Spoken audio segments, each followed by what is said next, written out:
La canicule déferle sur la France. À partir de ce jeudi 16 juin, le pays va connaître un épisode de chaleur inquiétant où les températures vont localement dépasser les 40 degrés. Météo France a placé depuis mercredi 15 juin, 23 départements en vigilance orange canicule et 19 autres en jaune.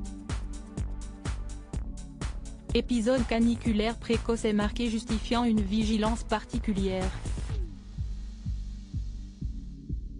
Des records mensuels de température minimale et maximale devraient être battus à partir de vendredi, prévient Météo France dans son dernier bulletin. Un épisode très inquiétant, qui préoccupe particulièrement Evelyne Delia. Ce mercredi 15 juin, Madame Météo de TF1 était invitée sur le plateau de C'est à vous pour évoquer ces températures extrêmes précoces. Ces records de chaleur sont de plus en plus fréquents, surtout ces fortes chaleurs et ces canicules. Ce dont on s'aperçoit, si est que ces canicules sont de plus en plus précoces, juin, et sont de plus en plus tardives aussi.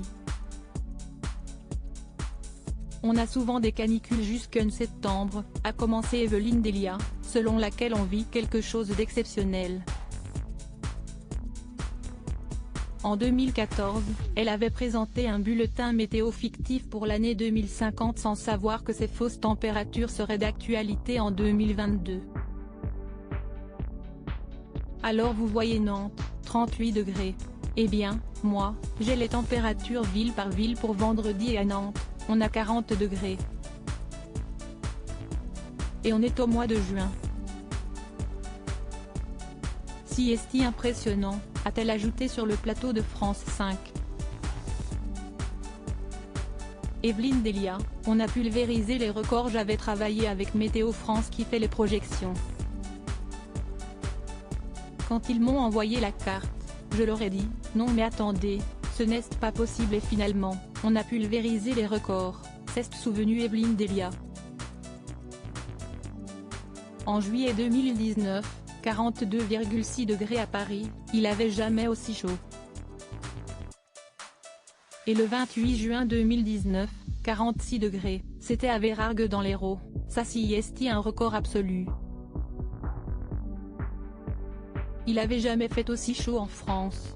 Désabusé par le réchauffement climatique et les épisodes de canicule qui sont de plus en plus nombreux, Madame Météo de TF1 a conclu, maintenant, on a vraiment les pieds dans le plat, et ce que je remarque si est que les jeunes sont très sensibles, la nouvelle génération est très sensible à ce changement climatique et même inquiète pour l'avenir.